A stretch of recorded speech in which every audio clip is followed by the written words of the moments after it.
This clip is an extended version of the Tim Kennedy Stolen Valor accusations and addressing the need for veterans policing and holding accountability within our community.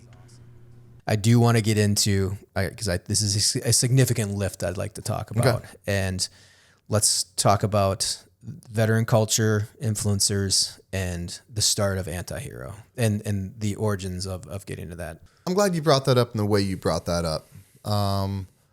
I am on, I don't want to say a mission because I'm not that obsessive about it, but I am concerned about recapturing, if you will, the term vet bro or bro vet, whichever way you want to say it. Like it's turned into a dirty word. Like it's turned into almost like if you want to call someone a name, like, you know, quit being such a vet bro, you know. Like my wife does. She goes, "You a vet bro," or something like that. She, you know, she knows the culture, so she's like, yeah. So, and unfortunately, and I don't. This is gonna sound bad. I don't mean it to be, but you came from that culture. You know what I'm talking about. Mm-hmm. It started out with some.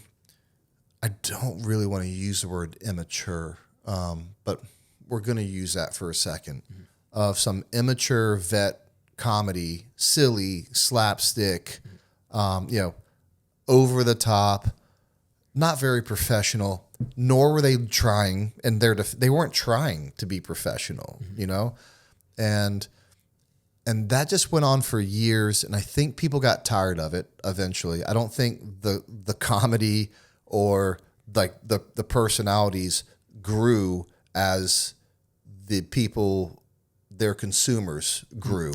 If that makes sense. 100%. I agree with you. And so like, you're still doing the same, still doing the same shtick. Like we're not in our 20s anymore. Like we're in our 30s, or we're in our 40s now. You're still doing that same thing. So I think a part of it, they did it to themselves by not growing with their audience. But worse than that, you know, some of the guys in that latched onto that community, like Tim Kennedy, just came out to be massive liars and frauds. Mm-hmm. And those people that some people looked up to as making fun of vets, they were vets, so they can make fun of vets. I don't even mean that in a bad way. But that audience continued to go to combat and continued to go to combat and then continued to go to combat. And they're like, well, when this started, like you were a special operations guy, I wasn't, or you had, you know, a combat deployment or two and I didn't. And now like the audience grew up and the audience has more experience than the guys that they're supposed to look up to. Mm-hmm. So I think just a lot of things happened in that space that kind of was the eventual like downfall of, you know, the bro vet community. Mm-hmm. But I actually think it's salvageable. I don't think like just take the names, like you're a bro, you're a veteran. That seems kind of cool to me. Mm-hmm. Like, why is it douchey when we put them together? Mm-hmm. Like, you know, we call each other bros all the time. Mm-hmm. You know, I don't think it's too late. I think there's plenty of people to choose from, and that kind of is it's probably unfair to lay this at their feet, but I think Black Rifle's to blame a little bit for it. And even, I know that is kind of a little bit harsh, but whether they're to blame, whether you want to say they're to blame, they're at the center of it. Mm-hmm. That's what better. They're at the center of it. Mm-hmm. Not that I think that they want anything bad to happen. They're at the center of it, but as they should. They're the biggest, like influential. Can you think of anyone bigger than Black Rifle, even to this day, in the veteran space? Grunt Style used to be, but I think Black Rifle took over for sure. Yeah. So that happened. It hasn't aged well, but they're still a force to be reckoned with. And I think they could and should kind of say, hey, like, there's a ton of veteran influencers now with legit experience and have aged with with the audience and just usher in a brand new, believable and respectable generation of vet bros.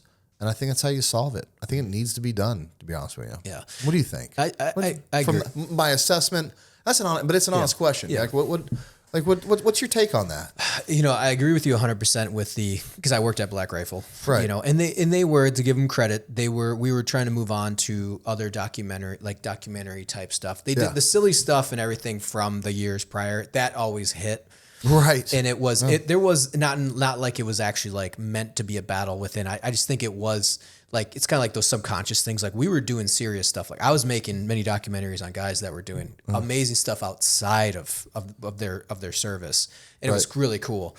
And same with Marty Skovlin, he was doing Coffee Dive. I was like doing combat journalism, journalism. I was just thinking about Coffee or Die. Yep. And then, you did have the core that were still trying to make silly videos, but they were also, I think, trying to move on as well. But that was always like the go-to resort. Because guess what? It worked, but you're right. Because even when I got there, I was like, dude, I'm like 30. Like I'm not, this isn't, you're just, whatever, you're still trying to make the same jokes or dick jokes or whatever. And you're like, we moved on. Like we've moved on, and so there's always, again, not like an actual internal battle, but I think there was always some of us that were like, hey, and they were too. I think they were trying to move, but with the Black Rifle situation, the culture as a whole, I 100% agree with you, has moved forward, and I think into now we can look at each other like, look, I'm 20 years on. I joined in 2005. Yeah. It's now 2025. Now I didn't stay in 20 years. But we are also kind of like, what are we doing now? And I think everyone wants to know is like, even if you're still, maybe if you're 28, you can look at, you're like, well, I'm not in that space anymore. But now here's a 38-year-old that is a Silver Star recipient. Or I'm talking to a 45 that's a Delta operator. And now we're on this podcast. And I think it's shifting where guys are looking more to the future. Whereas we were, I shouldn't say we, but like our generation of veterans were trailblazers. And I remember the t-shirt companies in 2010, 11, 12, Nine Line's a client of mine. I love Tyler Merritt. They were those early generations. They weren't, I guess, as heavy into the culture. I mean, they are, but not as influential, say, as Black Rifle. But, you're seeing these entrepreneurs, we were young, our guys were young. They were starting, you imagine a t-shirt company that starts making millions of dollars and you're 24 years old, 25, and it's reliant on the veteran psyche but I think we're all, younger vets can now look at us older guys and be like, no, we've developed into more careers and now we've developed into like you're a car company. So if guys getting out now, he's like, I don't want to do the t-shirt thing, or I don't want to do this. Well, here's Ethan talking about filmmaking. Here's Marty talking about journalism. And here's Brent talking about how to make a cigar company and a coffee company. So I think you can bring it back. I mean, I think, we've definitely matured and moved on, and we're, I work in Vet TV now, and they still do comedy. But I've been talking with John, and I was hired to stand up documentaries and unscripted content because we need to expand. Yeah, the comedy, active duty comedy is a very niche thing, and even John has said that. He's like, hey, we're doing these unscripted, like so we can do more and more and more. And bring in and say another audience, but a wider range of veterans into a audience, or just people that love America and they just will like it, or just want to be informed. So I don't want to lay it at the feet, completely at the feet of Black Rifle. I think it just so happened that way. Matt Best, I mean, I would say Black Rifle is an offshoot when it comes to that culture from Matt Best, because Matt Best was doing that and then he got attached to Black Rifle. Right. And even Matt Best, he's not doing really those things anymore. He's, so. I think you do have again though, it's weird though. I think the culture, I won't say could be, I don't want to say redeemed, but I think it's just shifting, but I think what we're talking about though too is also the people that made money off of this that were, exaggerating or lying or whatever, had ridden the train for the last 15 years. And now the train has finally come to a stop. And I, like I said, I think we should talk about this because guys like myself, you guys are awesome, tier 1 SF. I'm an infantry guy, even though I have a very, very, I don't say stacked, but what I'm saying? Like I have very good credentials. Yeah. But even myself, when we were younger, I was like, well, I'm not SF. I can't say anything. Well, I'm not Navy SEAL. That's the big offender, Right. you know, the Navy SEAL community. Now, again, we have Navy SEAL friends. They're great. Right. Yeah. But that's like, as a whole, that was a big offender, you know, just in this like, oh, well, if you're not this, you're not cool, or you can't speak out about against it, or, you know, as in the civilian sector, civilians support the veteran community so much, especially in the 2010 to 2020 era, that you didn't want to ruffle feathers because the support was there. So you're like, all right, let's keep it in our community. Everyone knows the truth. We know this is Right. Let's keep it to ourselves because we're silent professionals, you know, because you don't want to like be like that guy that like, you know, they're raising money for guys getting their legs blown off. These other guys that got their legs blown off, they know that these influencers are there to help, you know, and they're raising money, and then you're like, well, do you want to take that away? It's like this like double-edged sword, you know? I think now with all the information out there, also too, I think guys like myself or even, you know, that are infantry dudes are now like, you know what? I do want to talk about my story. I do. And then you know, and we've been telling guys this for years, like, bro, you guys did crazy things for, you know, I did 3 pumps. There's guys that did 1 or 2 and they've seen more combat than, you know what I'm saying? Like most people, I think Delta's probably the only one that hasn't because you guys were just constantly deploying, but there's like, not talking SF or SEALs or anyway, but like there are guys that are infantry dudes that like saw more action For sure. in one deployment than most see in 20 years. Yeah, you know? I agree with that. And to caveat that, and they did more with less. They did more with less resources. Exactly. Yeah. And you know, and so I think within our culture, I think this is kind of like the impetus or the beginning of like this conversation is, you know, the rooster, or, you know, things are coming home to roost, or however that saying goes. I'm going to get butchered for that. But, chickens are coming home to roost. That's what it is. And, but it is, I think, and then we've all starting to see it. We all knew the truth years ago. And so now we're seeing it come to fruition. And honestly, you know, being on your guys' podcast, and, you know, it blew up from December because of the Tim Kennedy stuff, and I came on in March. So when I reached out to you guys, you were at like 40,000. By the time I got, I was like 100,000. Like, you guys blew up. I remember it, or especially when Vanessa reached back out to me. And I think it was just, I think there's a hunger for justice in our community, or a hunger for telling the truth, because there's guys there that put in the time. And they don't want recognition, but they want people that are lying about what they're doing to be just blown up, or not blown up, but like just the truth to come out and for it to be settled, because it does it dirty. Like, it's like basically watching somebody get away with all this bullshit, and they get recognition, and then they're on Rogan, and they're on this, and they're on that, and then they get deals, and it's like, you know, they're lying. You know they're lying. And then nothing wrong against like guys that are like doing 9 to 5s after they got out because they have a family, and that's great. But it's just, I can see them being like, I'm frustrated sometimes, and I've had a pretty good run after I got out. Like, you know, and but it's like guys that are like good friends of mine. They're just like, what is up with this guy? You know, like in our group chat that was excited that you're coming on, you know, they're like, they sent me you know, again, timely this morning, Tim Kenny with his apology, quote unquote, and Nate from Valhalla VFT. I watched it, like literally I went out for a run this morning. I listened to 6 minutes and then like went out for the run, you know, because it came out. But I think last night. But his take on it, I watched it. Yeah, same, yeah. And but it's like, but it also, it's like it's like a relief, you know. And you guys, like, so I'm gonna talk with you is, you know, anti-hero. I to me has been, at least in the public eye, the most like driving it forward, being like, you know what, enough's enough. And I think it does help with, you know, yourself being a Delta operator, SF. Stacked, it helped, and then the other people I think in the community follow through. Because if it was me doing this, like, I'm not doing it, but like if it was me, they're like, he's just an infantry guy that's pissed off. He never went soft, you know. And now the conversation's over, and now everyone's, you know. Yeah, it's funny, but I agree with you. There's some truth to that. Or he's there's not some a Navy truth SEAL. to that. He's just you're jealous. just jealous. You're just jealous. You know, it's funny. I still get the "you're just jealous" comments. I'm like, jealous. Anyway, so. And so I guess we can circle back. Like, how did you guys start, and how did you get on? I don't want to get on this train, but how did the irony of this story is, I went on the Anti-Hero podcast as a guest.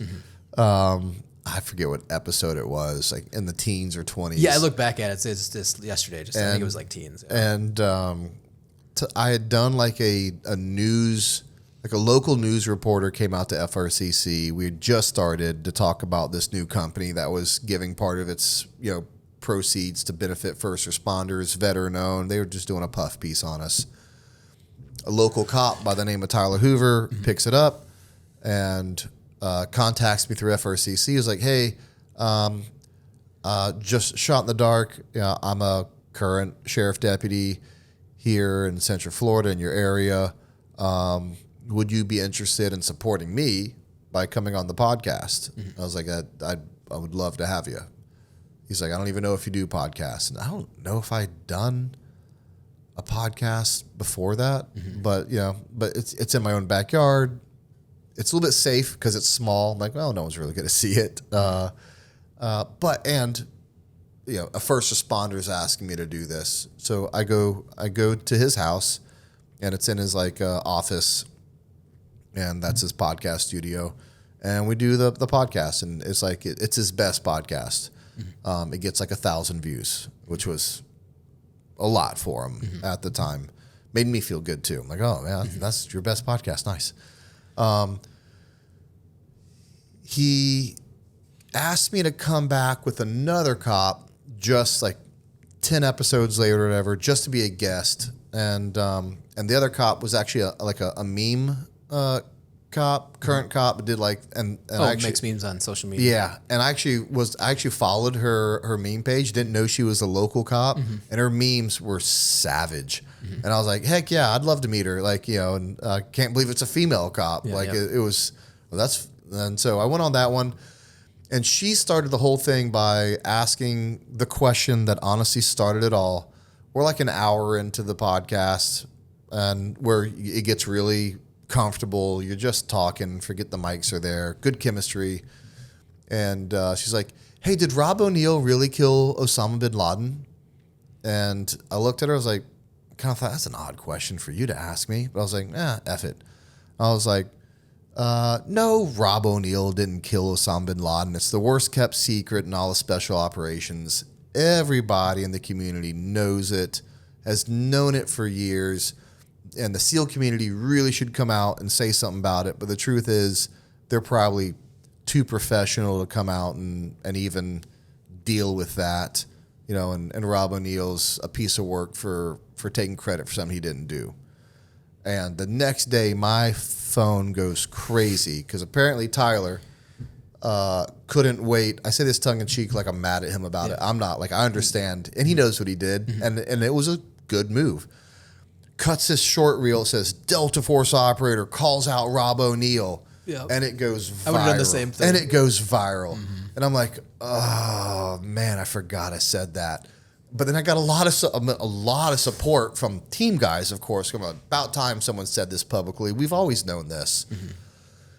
And so someone sends me the social media post, and people reposting it. And I looked at, don't ever do this. And I go to the comment section, and even though I'm getting a lot of accolades from team guys, including SEALs, including DevGru, I'm getting a lot of hate online being like, oh, this guy's going to call another man a liar and not give any reasons, not bring any receipts, not just you're a liar and that's it. And I was like, man, they're actually right. They didn't see the whole episode. It was just a clip. The whole episode wasn't about Rob O'Neill. The whole episode that talked about Rob O'Neill is in that clip, and we moved on. So Rob O'Neill actually DM'd us, and he thought I was the Anti-Hero podcast, but I wasn't. I was just a guest in the show. Yeah. And he writes us, and he goes, "Hey man,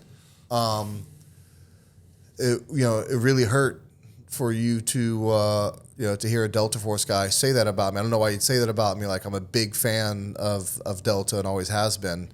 He's like, "I tell you what, we can fix this." He goes, "Why don't you reach out to me, and there's a way that we can both win." And when he said that, I was like, I didn't know Rob from anyone at that time. And I'm like, but that's your angle here? Reach out to me, and there's a way we can both win?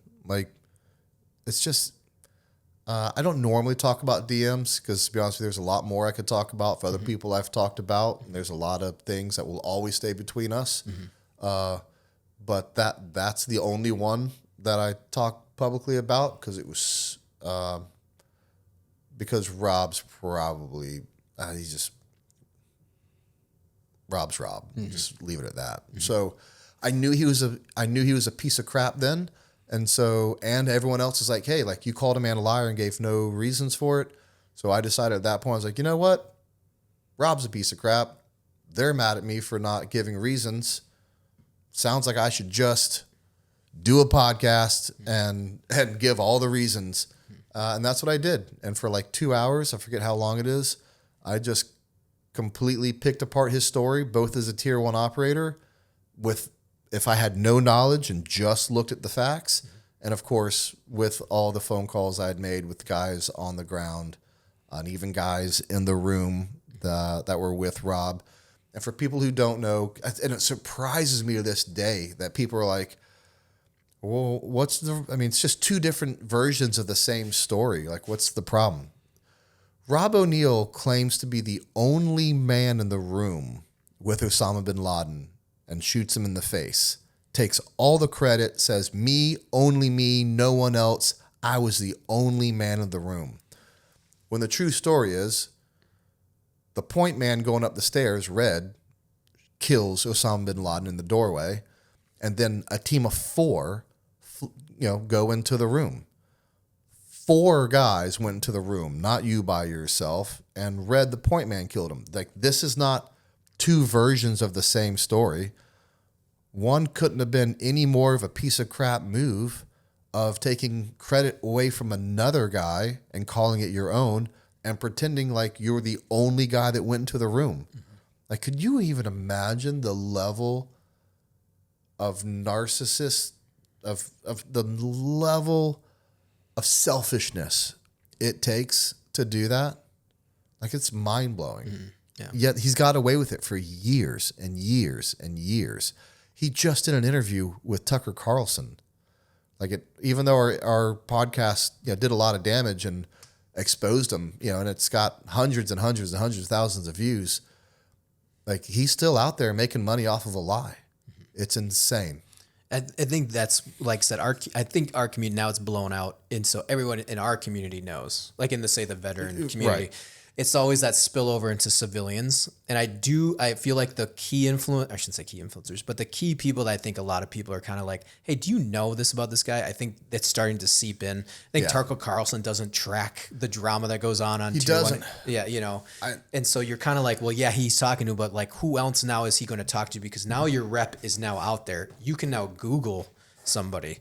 Or sorry, you put up on YouTube if they're doing research, like, what's going on here now? You want to see some vindication. You go to the comment section of that Tucker Carlson interview, and he is getting eviscerated in the comment section. Like, you didn't do any homework on this one, Tucker. Just a lot of, and I know for a fact, Tucker did not know what he was getting into, and he's a little embarrassed about it. And hopefully, he has enough integrity to do the right thing, find the truth this time, and then save some face by doing the right thing. Mm-hmm. But that put Anti-Hero on the map because we were the first ones to tell the truth publicly that everyone already knew. Like, someone actually said it. And we did the same thing. We went public, not in its own episode, but we went public with Chris Kyle. Chris Kyle knows a little bit different situation, and that's why I didn't go as heavy. But people are like, oh, well, you shouldn't. He's dead. Like, you can't talk bad about a dead guy.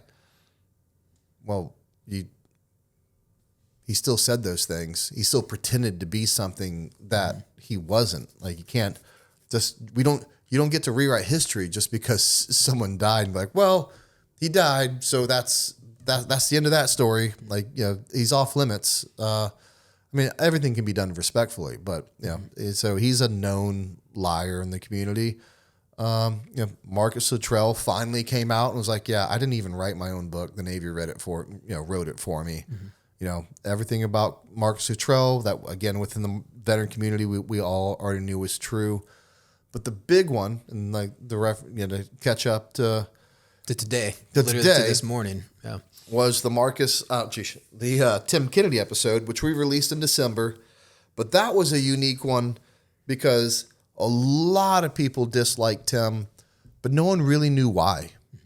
It was like almost like the Nickelback effect of, if you will, where people just hated him just because they hated him. Like, why do you hate him? Like, I don't know. I don't like the guy. And it became there's nothing wrong with that. Yeah, it became cool to not like Tim Kennedy. Like, if you're a Green Beret, like you're not allowed to like Tim Kennedy, which is weird because just like Nickelback, it was cool at the beginning when he was an MMA fighter. Everyone liked him, and then everyone stopped liking him. So I'll turn this long story a little bit short, but I've essentially ended up reading his book, and I was like, no way. Just no way. Like, those just things aren't real. Like, just and I started, and because nothing in his book made sense, I started watching interviews with him, and I'm like, this is crazy. Like, he said he battled 400 Iranian freedom fighters in a valley in Afghanistan. They were getting overrun. He's completely out of ammo. He's crawling on the ground. He's trying to decide, do I need to go to dead Taliban bodies and start, not Taliban, Iranian bodies, and start picking up their weapons so I can continue to fight? I'm like, 400 Iranian, what are you talking about? Like, get out of here. In his book, he claims that he killed 20 guys in a tower and Camp Anaconda, Fob Anaconda, Firebase Anaconda, in less than 48 hours. You would be a military legend if you sniped 20 guys in 48 hours. Not just an SF legend. You'd be a military legend. I can just go on and on about his stories of heroism and him getting wounded so bad that his teammates are begging him to get on the helicopter, but he's like, none of you guys are bad enough to get me on the helicopter. I'm staying. That's awful movie-like. I've got every hurt guy on a helicopter we ever wanted to get on a helicopter. And again, just go watch the podcast. You'll see how atrocious it is. And he's naming all these names in the book, and I'm like, I know these are BS stories, but I got to check it out. And he left real names in the book. Couldn't believe it. Used everybody's real name. So they were really easy to find, being from that community. And I talked to all of them, and they were like, and I said the same thing. I didn't call them up saying, hey, Tim Kennedy's a liar, and me and you need to prove it. I wanted to be above board. I wanted to do things the right way. And I would say, hey, my name's Brent Tucker, co-host of the Anti-Hero podcast. We're looking into some stories, and I just have some questions for you. And they're okay. Like, were you a part of the convoy in Afghanistan in Tim Kennedy's book? And then, yes, that's me. I am that guy. Did you read Tim Kennedy's book? Every single teammate would go, no, never read the book. Okay. All right. Well, I have some excerpts from the book I'm going to read to you, and I just want to know if they're true or not. And they're like, okay. And so I'd read these wild stories. Hey, did truck drivers poke radiators with screwdrivers to try to sabotage the convoy? And they're like, no, that never happened. Why would they sabotage? That's their own jingle trucks. Why would they sabotage their own jingle trucks? I'm like, yeah, I know. I have to ask these questions just to make sure. Just did Tim Kennedy save an Afghan from an IED with no legs and fired his sniper weapon from the hip, holding off Iranian freedom fighters in an air ambush, and was covered in blood? And then the ground force commander couldn't get him medically evacuated because the U.S. refused to evacuate Afghan fighters. And I didn't even say, oh, by the way, I've never had that problem. I've always been able to evacuate injured Afghans. Didn't even want to insert that. Just ask the question and have them answer and go, no, none of that happened. Like, he wrote that in the book. Like, I read it from the book verbatim to you. I'm like, no, none of that happened. Just over and over and over again. Blew my mind. Later on, I started before the episode, looked into it. He said he has over 20 combat deployments. He has one to Afghanistan, one to Iraq. Technically, he has a second to Iraq, but it wasn't. And he has the Oakley Iraq campaign, but it wasn't a combat deployment. It was in a support role. Mm-hmm. He only has 2 combat deployments, not 20. Mm-hmm. He claims to have a Bronze Star with Valor medal. That's the most recent egregious one. That was doesn't dug have up like one. a week or two ago. Claims to be hurt in combat several times. And when I looked into it, like I said, it was a several-hour podcast. So it's even hard to bring in all the bullshit into a short version. Mm-hmm.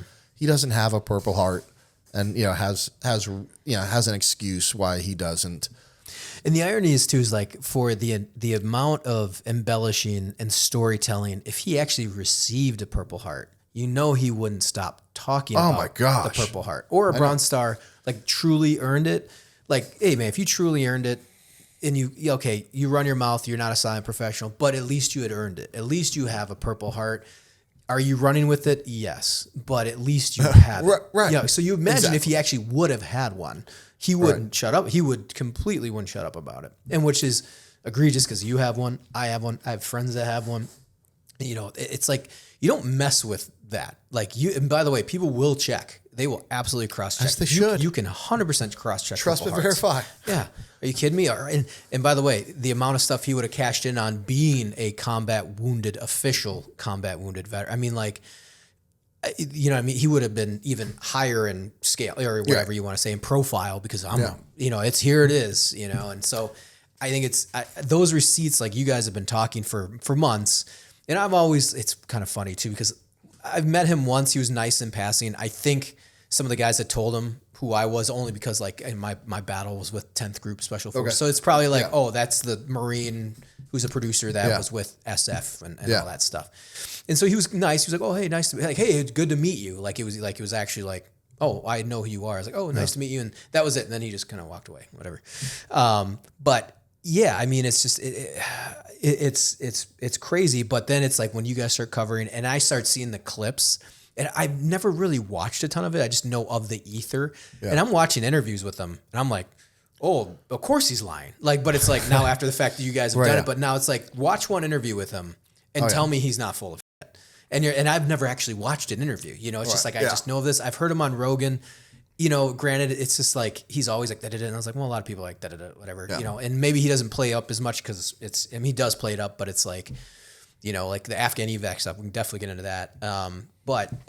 Anyways, sorry, continue. No, that was kind of my note was like, if he had truly had you would have known, like you would have been, that would have been plastered over every t-shirt he's ever made, So, and go ahead. He eventually makes this rebuttal video basically telling us that we're all doing this for the wrong reasons and for money and fame and, that we're liars. And he has millions of followers. He goes out and tells, millions of people that I'm the actual grifter and that I'm doing this for money and fame and and worse yet, I'm lying about it and trying to bring down another veteran. I mean, if that were true, what a POS type of person would do that. It's a horrible allegation. And by the way, that's the fear that us guys have, or like that for those 15 years. Like you don't want that rep, even if it's true. Again, going back to reputation.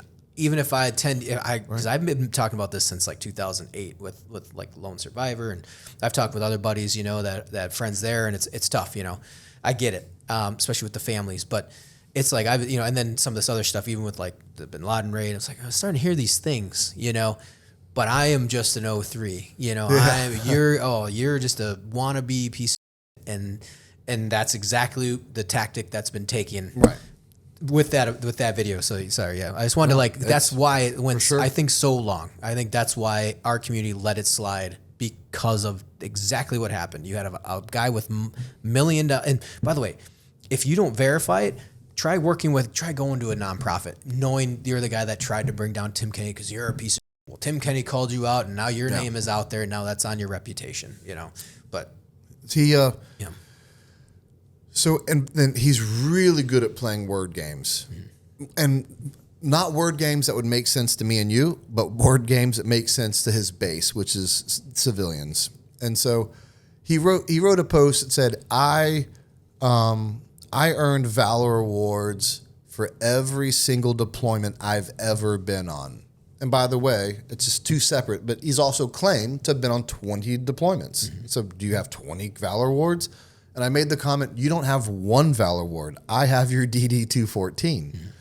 And he word played that and said, well, I didn't say I had a Bronze Star with Valor. I'm saying, like, my awards for service, like the write-ups for them were for valorous things I did. which makes no sense. Makes no sense. Yeah. His apology video or his explanation video was so bad. But there's a bunch of people that believed him. All the civilians were like, okay, well, there's his answer. Yep. Okay, And another reason why we didn't come out, the civilians, you don't want to bleed over. There's my answer. Yeah. And he's like, hey, the Purple Heart, he goes, I never claimed to have had a Purple Heart. I just said I was injured, and I was. And he's like, and he goes, even though I talked to both medics on his team, all of his teammates, no one ever saw Tim hurt. In fact, no. In fact, they have pictures of him, like the very next day on the convoy, when he claims to be covered in blood and guts, looking as clean as can be. And we showed that picture, and smiling and happy. Like, and you just had a near-death experience where your buddies begged you to go on the helicopter, and in your book you said, like, your clothes can essentially stand by themselves because they're covered in your own and the enemy's blood. And there you are, looking like a nice sunny day at the range. It's embarrassing, honestly. And he says, I never said I had a Purple Heart. I just said I was injured. And he goes, and I was injured. And he goes, if you look at my fights and my TV appearances after 2018, like, you can see the discoloring and the scars on my back and all this, and just completely played it off. We eventually pulled up tons of videos of him with his shirt off and no scarring on his back, no discoloration, nothing on his back. But instead of saying that, he gave us a homework assignment to check his back, and we did. So it was just the worst apology video ever.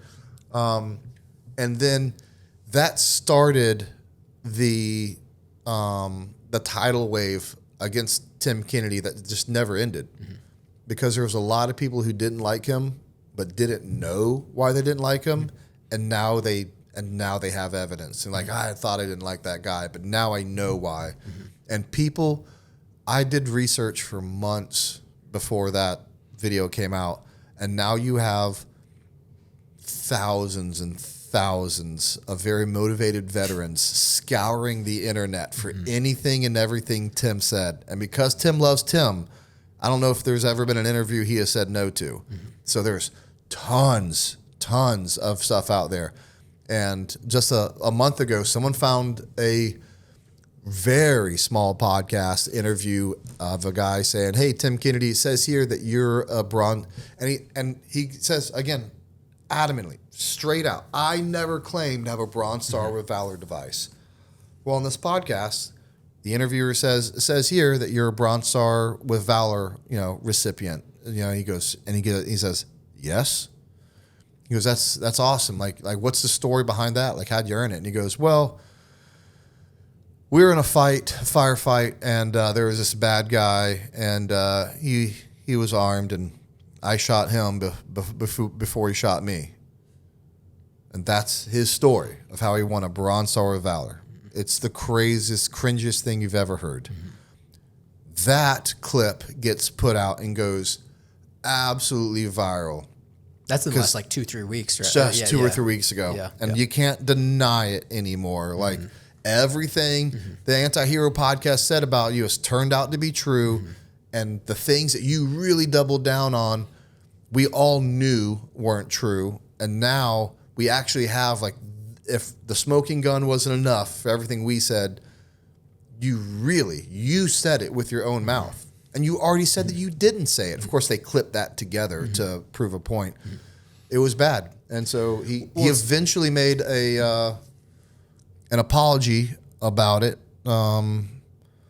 real quick. And I will tell you the apology and why you would think, like, oh, okay, well, he made an apology about it. All is good, right?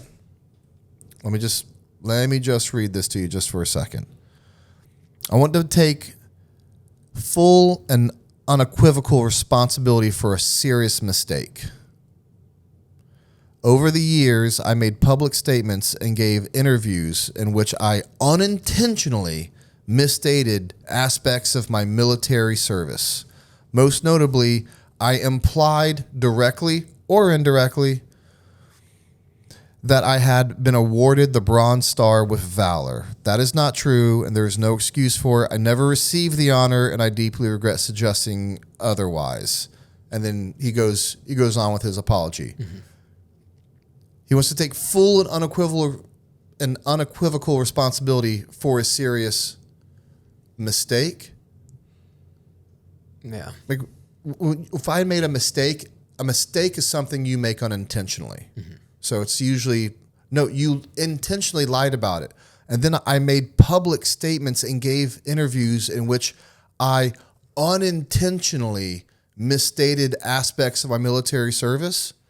No, you've intentionally lied about everything you've done in the military to some degree, some more egregious than others. So it's just, he's not, even in his apology, he can't even fully commit to an apology. He basically said, it's my fault, but I didn't mean to do it. Mm-hmm.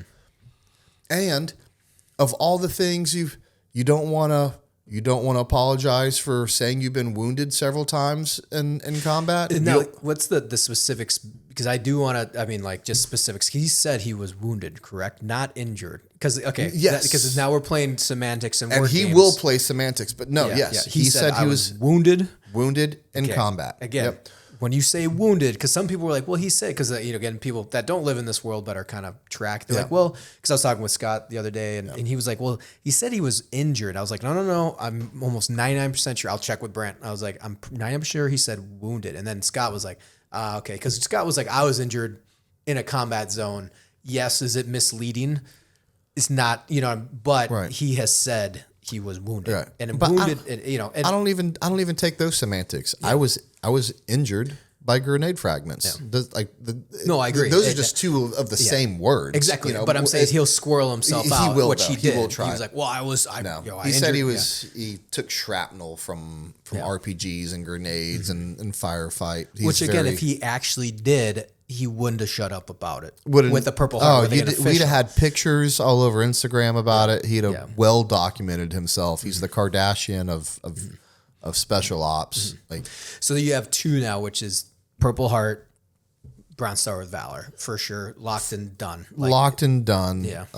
Lying about 20 combat rotations that he doesn't have. Lying about killing people. What's the semantic behind that? Is it because did he contract at all? Yeah, exactly. Okay, so is that where I'm trying to where in his mind is he? Anything, this is how he's going to get around it. Mm-hmm. Anything he's ever deployed with a nonprofit, he did some contract work. Mm-hmm. Anything he did on a JSET, apparently is a combat deployment. Mm-hmm. So anytime he left the States for any reason, apparently he chalks up as a deployment. Okay. Because that's because I think about that too. I'm like, okay, well, when I tell people, I did 3 combat deployments, but I did 9 rotations. I'll say rotations because, we still went into a combat zone as a contractor. I went 5 times. Yeah. That's, you want to say as a deployment? Do you want to, that's why I always say rotation. So I was like, it was a rotation, Did we see combat? Yeah, we did actually, as a contractor, we got into, a pretty big firefight. So, and even then it was my base. I'll say it it was my base guys that got in it. We got hit. I went to another spot, that was our react force. So, but that's why I was curious of where that 20 came from. And I assumed what you said was that, which was any trip he took overseas. And you're again, that's taking the advantage of what the civilians think. Because that's what he's gunning for is the civilian sector. And he's also has these crazy stories of watching teammates burned alive in combat. Never happened. I've talked to all of his teammates from his 2 combat deployments, one to Iraq, one to Afghanistan. Yeah. None of them watched a teammate burn alive. That's just so crazy and over the top to say. And in a weird way, he almost says it like a badge of honor, but he's trying to show how horrible combat is, but also how like tough he is, like emotionally. He's admitting to killing unaliving women and children. Unaliving women and children. I saw that from David Hooks there. I think it was like 2 or 3 days ago. I was like, you wrote what? Like my buddies were sending me stuff. I was like, he wrote that? I was like, or he wrote it. I'm like, wait a minute. What? Right. I mean, like, why would you write that? Like, that's insane. Like, not a woman or women and a child, multiple women, multiple children. This guy, those are called war crimes. So that's a weird flex. One. Wild flex. Wild. Yeah. Wild. And by the way, sorry, go ahead. It's just crazy to lie about things that are a crime and aren't cool, even if they're not a war crime. It ain't cool. And it never happened. Yeah. Like, that's so crazy. I mean, that'd be wild. Like, I don't even know how to equate that. Yeah, I know. And that's the thing too, is like there's like mistakes that happen. There's like scenarios. Like there's a guy I was talking to when I was on the firing line back in the Marine Corps, his buddy. And he, by the way, this kid like lives with, so you don't do that lightly. They were in a firefight. He was a saw gunner. They were getting into it. He was looking down the barrel, was squeezing the trigger, and a kid ran out, like in the middle, out of like behind a car, trying to get away. He hit the kid. Like, you think that guy is writing about how he unalived children? Oh, like, he lived with that every day. Even I was sitting there, I'm like, God, that sucks. He's like, yeah, it hit him.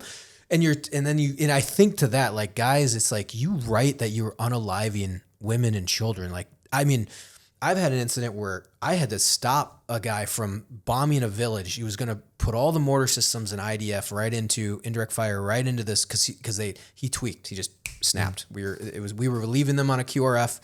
I was spearheading in, and the guy just wanted to level everything. Yeah. And I was like, we're not doing that. There's women and children there. We're not doing it. So I'm arguing with the staff sergeant, and it's like this, it's wild. I relieved him of command, like over the net. Like we almost started throwing fists because he just kept wanting to bomb, and it's like, and and that happened. Just in a blind rage. In a blind rage. And I'm just like, you can't do that. You can't, again, like, it was my 3rd pump. It was his like 1st month, it's like, you can't do this. Like, you can't do this. Like, again, it's that morality of like, you know, sometimes the best thing you ever did was not pull the trigger, and now you're like, he's right. I saw that. I'm like, no way anybody wrote that. And he's like, it's in his book. I'm like, that's okay. The other stuff, he was full of shit, but you're like, that is so wildly out there. And again, the civilians read it, his fans read it, but it's like, did you read the book, but like guys like me that like, yeah, we know he's full of shit. I never read it, and you're like, what? Like, that's how egregious it's gotten. Nobody at the DOD approved his book. And of all the things he's become a proven liar about, still has his green beret, still has his long tab, still wears the uniform. No. Can you believe that? So what is one, that's insane. That's insane. 2, but I've been listening to you and Nate and just on his channel, Valhalla VFT, and you probably know a bit more than I do, but from what I understand, it's gone up. Everyone's been told. Now on the sponsorship side, he was dropped like, dropped a bunch of sponsorships. Right. Black Rifle dropped Staccato, 511. Gosh, I think Whoopee shoes, FN. Like, he's done in the tactical world. I think We the People holsters is still standing by him. Yeah, I think USCCR or something like that, or whatever. USCCA dropped them. Yep. Like and some box, like pistol security box company. Stop box. Okay, yeah, those two. So be sure to write them and ask them what their problem is. But but what's crazy is, so apparently all these tactical companies have more integrity than USASOC does, because USASOC hasn't dropped them. And you put it in that aspect. Yeah. How crazy is that? How could you punish any Green Beret for doing anything right now when you have a guy that's running around like that? Yeah. Without without any repercussions. And we noticed this, and I know you guys mentioned it leading up to this podcast, and I've noticed it too. Is like since December, you've seen him cozying up, going to the White House, going to Hegseth, going to all these. And I think you were the one that was like, I was following you. It's like whoever not Hegseth, it was the other guy, Mike Waltz. Yeah, that was like, hey man, you know what's going on, or if you don't, this is what's going on. And we saw the photo with Trump and the wounded veterans, and like there's Tim Kennedy, not even off to the side. And I think that infuriated a lot of people, because that infuriated me. I'm like, dude, you do not have a Purple Heart. There's no reason for you to be there. Even if you're like, if you want to be the humble guy, whatever, it's like, dude, you would be like, I brought these guys in. I'm going to stand off to the side because this is their moment. That's right. And then get to the back of the room, buddy. Yeah, exactly. Yeah. And it's like, you shouldn't even be in the photo. And like, I'm glad you got them there. That's cool. But it's like, you're trying to like, and then it's like, you're not even like off to the side of the photo or behind. You're literally right next there, to the president. Next to the president. And I knew exactly what he's doing. He's like, I'm glad I'm at the Hill. And you're just like, it's frustrating to watch because of everything that's happening. I think now in our community, it's like, you know what? We're done with it. Like we don't want any other, or we don't want this to happen, say, for the next generation either. And, it's almost like a learning curve. Like, all right, these people got away with it. Social media exacerbates it. You're lying. We can cross-check. Because there's guys that did that for Vietnam. And they just like, no one can check because there's no one. Well, you're on the local newspaper. Like, who really cared, Yeah. Right. It's like that. It didn't go you're not making money off of these accolades that you never did. And I think that's what's frustrating for guys. Again, we're circling back to it. That did legit work. That don't have the long tab. That don't have the trident. But they're just like, and they're just like, great, this guy gets to lie about everything, and he's meeting the president, and he's getting deals, and he's been full of shit the whole time. By the way, we all knew. And I think, again, I guys have asked me, like, what do you think of what Brent and them are doing? I was like, honestly, I think they're doing it well. I think it's been a long time coming. Here I am. I'm probably going to get thrown into the fire as well, but here we go. It is what it is, but it's needed to be done. And at the end of the day, it just needs to be done. If I'm going to do a second podcast on him, and here's one of the reasons. I'm really tired of seeing this comment. Yeah, he lied about his service, but he does good things. So like people give him a pass because of all of the nonprofit stuff he does. Which got me thinking. You think he just stopped lying about all his good stuff in combat? Do you think he just lied about that and just began doing the really hard work when it came to nonprofit and turned the corner? So I did some looking into that.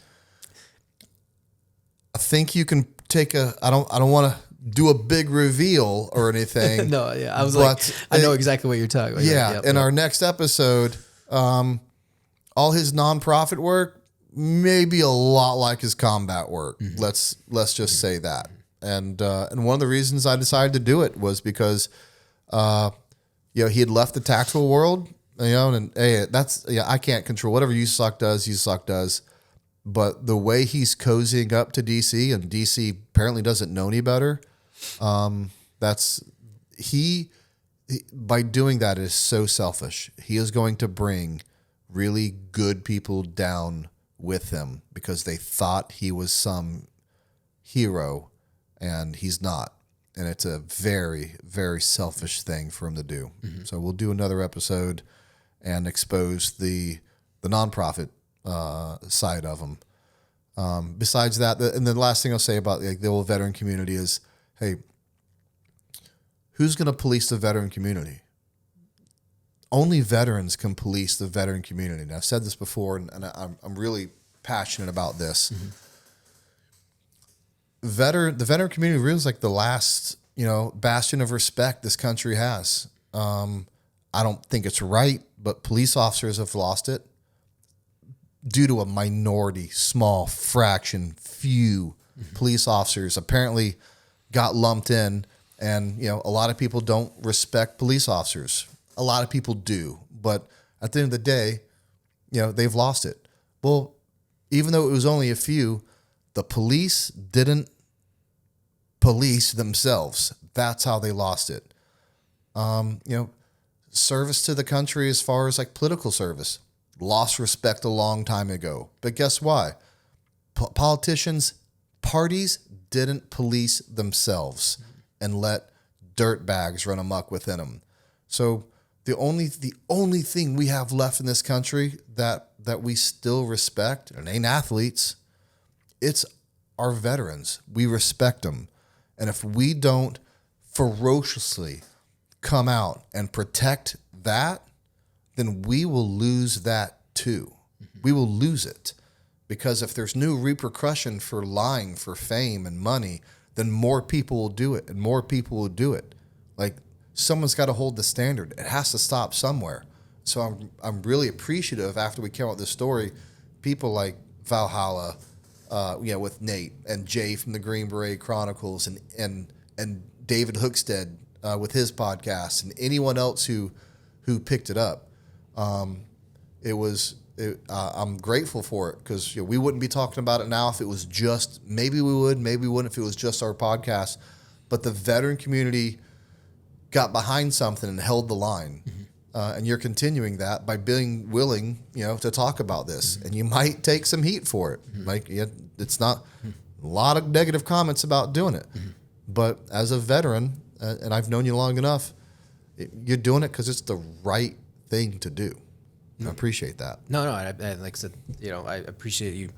Like I say, you guys doing it, because I think when I went on Anti-Hero and that stuff was you'd already done the episode. I came on in like February or March, and it was cool to see the guy, the super chat, but the amount of people that reached out to me after the episode through Instagram, and it was like, it wasn't a ton, but it was enough to be like, guys were in like 3-3, 2-3. They're like, "Oh my God, that's so awesome!" Oh, man. yeah, And nice. it's like, "Thanks for this and that." And honestly, it was a nice thing of being like, you know what, the guys that matter, they care because they're watching Anti-Hero. Two, you can see that veteran community is doing what we're doing now, which is like, you know what, I'm, so for me, like, you know what, like, feels good. You guys really took the leap.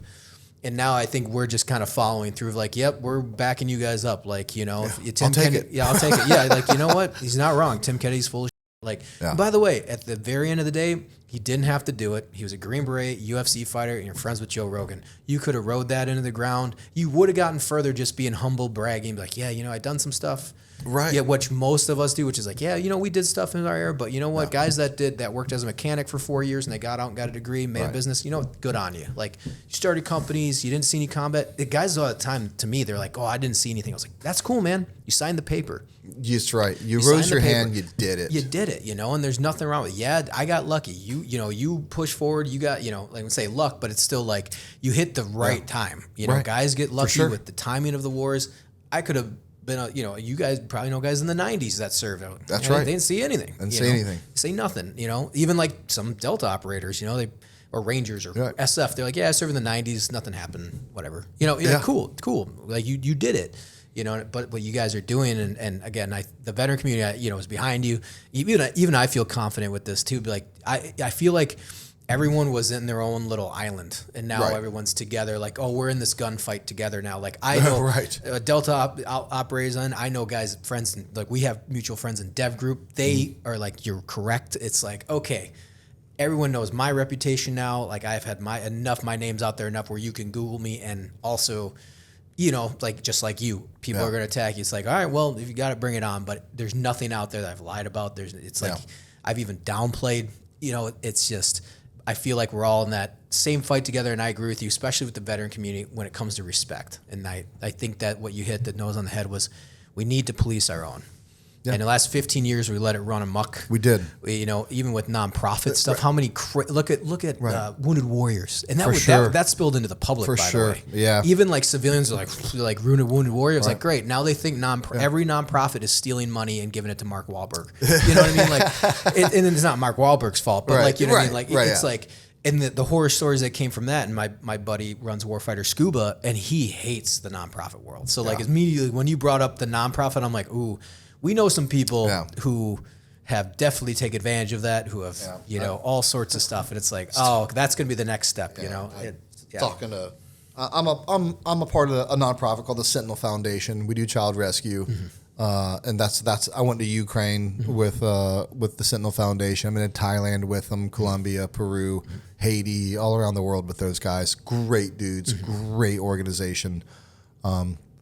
And I was talking to Sean Ryan a couple weeks ago in Nashville. We had lunch, and there's another. He hates nonprofits because he's jaded by them because there's been so many that haven't held the standard. And when you talk about like we gave those guys a chance like for 15 years and like it didn't work out. Like, of course it didn't. Like, there's, I'll end this thing of sorts like the way we started it with a bunch of sayings, but the only thing for evil men to succeed is for good men to do nothing. Mm-hmm. Like, how naive of us to think that they'll just lie about their accolades and then just go away. Mm-hmm. Like, yeah, and no more people are going to take their place. And when you put it that way, it seems pretty dumb, of the veteran community to be like, we'll let it slide. It'll stop. Mm-hmm. It'll fix itself. Yeah. No, it won't, and it didn't. Exactly. And here we are now.